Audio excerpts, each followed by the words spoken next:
Bonjour à toutes et à tous et bienvenue dans ce nouveau numéro de Football Club Amateur. Alors aujourd'hui, notre invité c'est Jean-Pierre Bonnet, l'entraîneur de Labège. Et on commence tout de suite, Fred, avec les présentations. On reçoit Monsieur Bonnet aujourd'hui alors qu'effectivement il a l'étiquette du coach d'une équipe de garçons. Pendant longtemps, il a été l'emblématique représentant du foot féminin dans la région, avec le TOAC, puis avec le TFC féminin. On peut déjà lui demander pourquoi il a changé, pourquoi il a quitté les filles pour les garçons. Est-ce que ça a été...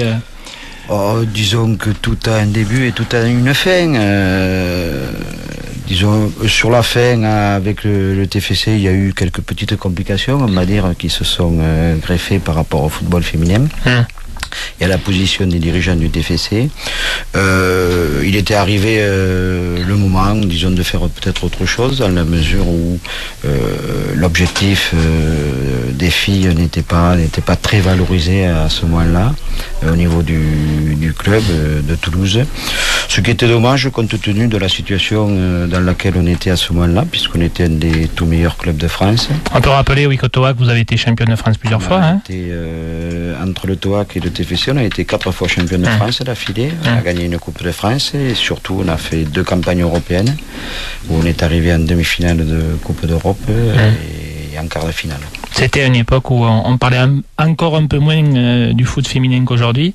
On en parlait déjà pas beaucoup, mais c'est vrai que c'était peut-être moins médiatisé que ce que ça peut être aujourd'hui avec Lyon, notamment, qui arrive à faire des choses avec Montpellier, même avec le TFC. Ils font quand même pas mal de choses aujourd'hui, le TFC. Vous les suivez, j'imagine. Qu'est-ce que vous pensez de l'évolution justement de cette entité féminine au sein du club? Je dirais que par rapport à ce qu'elle était fin 2004, elle est redevenue dans le ventre mou du championnat français. À cette époque-là, on était une locomotive, on va dire, du football régional, mais aussi du football national. Et c'est dommage qu'on n'ait pas pérennisé un petit peu ça, parce que je crois qu'on a œuvré pour justement que le football féminin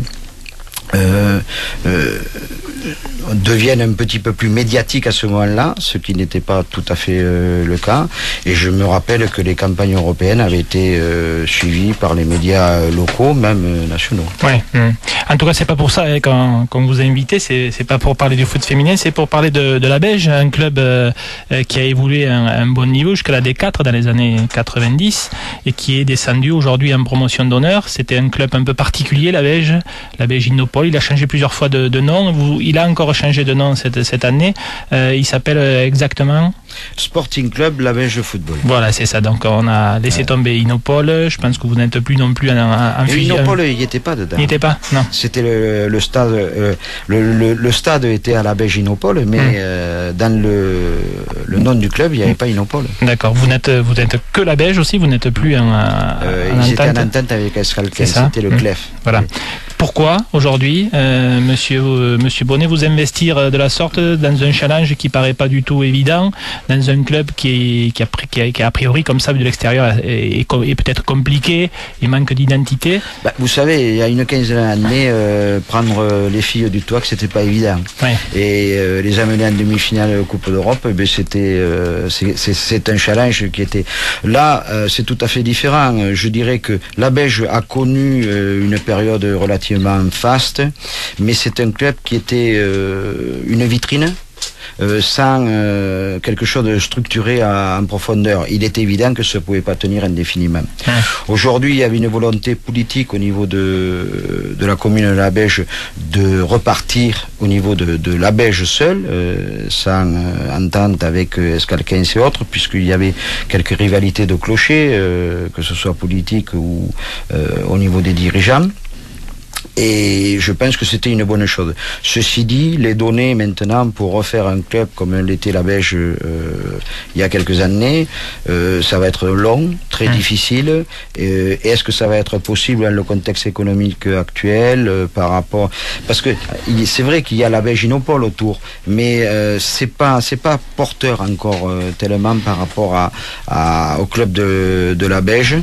Et c'est les événements qui dicteront un petit peu la conduite à tenir. Ceci dit, ça va être très difficile. Pourtant, c'est vrai que le contexte dans lequel vous évoluez est un contexte économique plutôt dynamisant. Il vaut mieux être à la Belge, a priori, pour faire un club qu'être à Bagatelle ou au Mirail. Pourquoi vous dites que c'est difficile même financièrement? Il y a le Sicoval. Parce que le Sicoval, le Sicoval couvre plusieurs communes. Donc il ne peut pas favoriser une commune par rapport aux autres. Il se mettrait en porte-à-faux, ce qui est tout à fait logique. Donc en réalité, le Sicoval est un leurre par rapport au club de la Belge actuellement. Si peut-être la Belge arrivait à remonter au niveau national, il arriverait peut-être à inciter quelques entreprises qui ont leur siège social sur la Belginopole à s'investir. Et représentant en fait toutes les communes que couvre le Sicoval. Couvre le Sicoval. Donc Castanet, Ramonville, Saint-Orens, des communes qui ne peuvent pas être dévalorisées par rapport à la commune de la Belge, qui est en réalité une petite commune. Ouais, c'est un village, c'est un petit village. La Belge est petit. La Belge avait un nom, mais en réalité, par rapport aux autres communes, c'est beaucoup plus petit. Il y a, je crois, aujourd'hui, moins de 3000 habitants sur la Belge. Vous jouez toujours sur le terrain de l'Inopole ou pas? Le terrain de l'Inopole, oui. Alors là aussi, il y a un petit problème, c'est que ce terrain de l'Inopole se trouve au milieu du centre commercial. Normalement, il doit être repris par le Sicoval parce que évidemment, il a un placement stratégique sur le plan commercial très important. Et en contrepartie, il devrait être fait sur la commune de la Belge un stade, disons, équivalent à la Belginopole actuellement.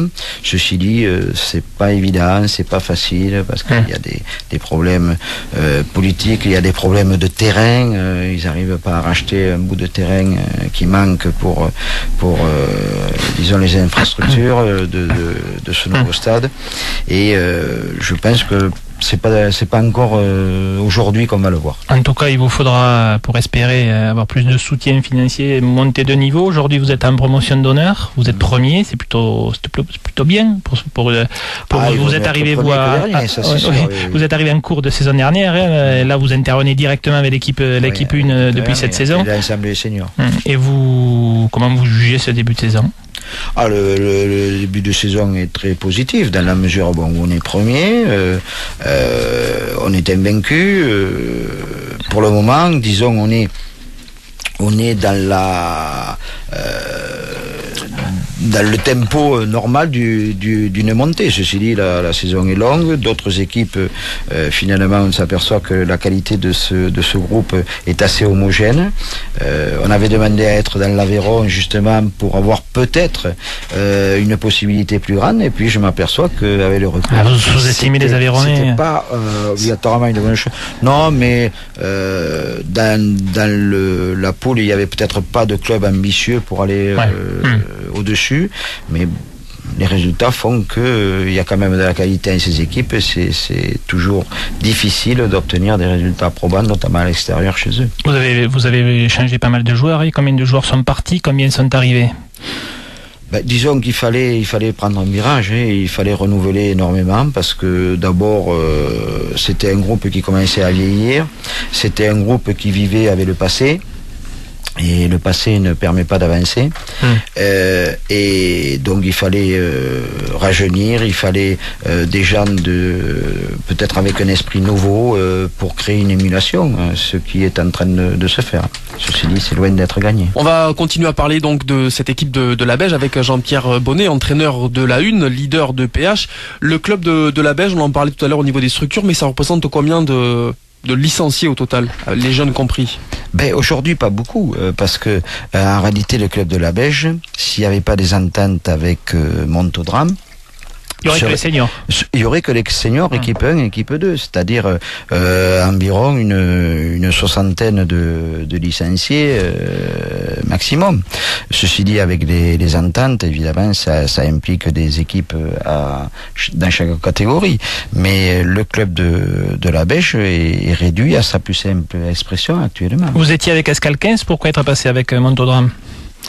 Parce que d'abord, je pense que sur le plan relationnel entre les dirigeants d'Escalquens et de la Belge, ça ne fonctionnait pas.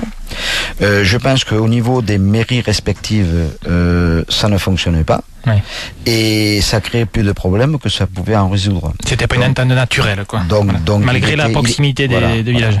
Il était grand temps de remettre chacun chez soi, quoi. D'accord. Et Montaudran, c'est donc plutôt un club de quartier qui vous rapproche aussi de Toulouse. Montaudran, disons, c'est moi qui ai eu l'initiative de ça, parce que il était très difficile, il fallait faire des ententes pour d'une part remplir les conditions et faire en sorte que le club de la Belge soit un club normal, c'est-à-dire structuré et avec des jeunes en son sein. Se tourner vers des clubs environnants, des clubs extérieurs à Toulouse, la Belge avait une telle image qu'il était très difficile, donc il valait mieux faire carrément avec un club de Toulouse, un des plus près, et Montaudran c'était le plus près, et puis on a rencontré, disons, un accueil favorable au niveau des dirigeants de Montaudran pour que cet accord se fasse, car chacun pouvait en tirer profit, eux parce qu'ils n'avaient pas de continuité au niveau senior, et nous parce qu'on n'avait pas de jeunes. D'accord. Jean-Pierre, vous parliez de l'image de la Belge qui pouvait être gênante pour certains clubs. À quel niveau ?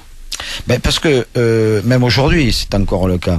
La Belge n'avait pas une très bonne image. Pourquoi ? Parce que c'était un club qui avait été construit par sa vitrine, qui avait été construit sur plus ou moins de l'argent, on va dire. Ouais. Et est-ce qu'on peut dire que c'était un club de mercenaires un petit peu ? Oui, ça l'a été. Ça l'a été. Quelque chose d'assez superficiel, les joueurs venaient, partaient. C'est l'image qu'il a transmis, le club de la Belge, et qui transmet encore, parce que c'est difficile à enlever ces carcanes de. Oui, il y a une image qui colle au maillot, quoi. C'est pour ça que moi j'ai tenu à ce que le club change carrément de nom, change de couleur, que ça soit quelque chose de nouveau, parce que pour essayer de perdre cette image qui colle à la Belge. Vous avez carrément changé de couleur ? Oui. Ah ouais. Comment vous êtes maintenant ? C'était bleu, je crois, non ? Bleu et rouge. Les couleurs sont vert et jaune. Ah oui. Pourquoi avoir choisi le vert et le jaune ? Mais parce que paraît-il, c'était les couleurs d'origine de la Belge avant. Okay. Moi, j'ai pas connu. Ouais, d'accord. Donc, ça remonte à très longtemps. Et donc il a fallu se défaire d'une certaine image et faire revenir des joueurs qui sont là plutôt pour la simplicité et pour le plaisir de jouer au foot que pour la prime à la fin du mois, en fait. C'était ça l'idée. Oui, bien que ça, c'est quelque chose qui est véhiculé peut-être en district, mais dès que on approche la Ligue et qu'on a un peu d'ambition, c'est plus tout à fait le cas. Ceci dit, il fallait revenir à des valeurs, on va dire, beaucoup plus normales par rapport au niveau de la Belge actuellement. Et est-ce que vous sentez que ça change justement les mentalités lorsque vous en parlez avec d'autres entraîneurs éventuellement ? Oui, bon, ils savent très bien que certaines personnes, dont moi, si je suis là, c'est que je veux changer les choses. Ceci dit, est-ce que je pourrais arriver à mes fins ? Je ne sais pas. Mais très rapidement, je verrai s'il y a une possibilité ou pas pour aller un peu plus loin. Monsieur Bonnet, vous êtes depuis longtemps dans le milieu, vous l'avez dit. Que pensez-vous de l'évolution du football dans la région ? Comment... Je dirais que l'évolution du football dans la région, c'est l'évolution du genre humain en général. Oui. À savoir qu'il y a peut-être 20-25 ans, les joueurs amateurs, puisqu'on parle de la région, étaient souvent des passionnés, des gens qui avaient une priorité, la passion du football. Aujourd'hui, à moins de jouer à un très haut niveau, les gens jouent au football quand ils n'ont pas autre chose à faire. Donc il y a moins de passion, il y a moins d'envie, à partir de là il y a moins de sérieux et il y a moins de constance et moins de qualité sur une durée beaucoup plus longue. Vous vous y retrouvez malgré tout dans ce contexte différent ? C'est quelqu'un qui ne sait pas évoluer, à un moment donné il perd pied. On est obligé d'évoluer et de s'adapter aux mentalités, on va dire, nouvelles. différente. C'est évident. Si on ne s'y adapte pas, à un moment donné, on peut plus suivre. Et le niveau général, au-delà de l'état d'esprit des joueurs, le niveau général, est-ce qu'aujourd'hui, comment vous jugez par exemple les performances des clubs de CFA? Est-ce que vous pensez qu'il y a suffisamment de clubs de la région en CFA ou en national ou en CFA2? Je dirais qu'au jour d'aujourd'hui, même si la fédération s'en est défendue, il y a une baisse du nombre de licenciés. Il y a une baisse au niveau engouement, au niveau jeune. Au niveau du football.